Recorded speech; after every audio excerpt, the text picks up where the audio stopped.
For centuries, Africa's history has been one of resilience, strength, and unity, but it's also been a story of division, betrayal, and hardship. One of the most painful chapters? The involvement of African leaders and kingdoms in the transatlantic slave trade. But within that darkness, there were seeds of resistance, stories of redemption, and lessons that shaped the continent's path to freedom. The 15th to the 19th century saw European powers setting their sights on Africa's wealth. But to sustain their growing colonies across the Atlantic, they needed manpower, millions of enslaved individuals.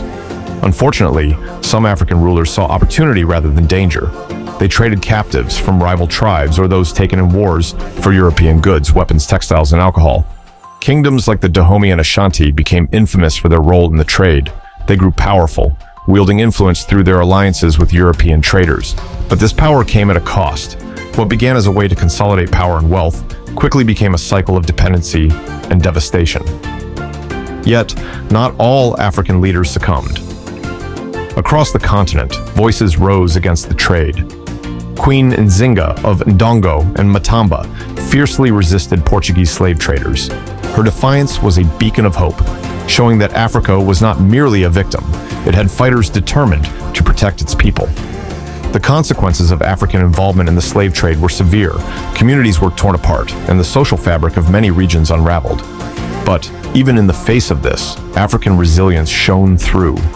Tribes that once warred against each other began to unite against a common enemy, the oppression brought by colonial powers. Today, Africa stands as a testament to survival. The legacy of the transatlantic slave trade is one of tragedy, but it's also one of triumph. It's a reminder that even in the darkest times, there's always room for redemption, healing, and growth.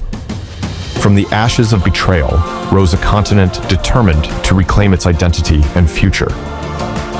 As we reflect on this chapter of history, we must remember that Africa's greatest strength has always been its people, their courage, their resilience, and their unwavering spirit. Let's learn from the past, not to dwell on the pain, but to honor those who suffered and fought for the freedom we cherish today. If you found this story meaningful, don't forget to like, share, and subscribe.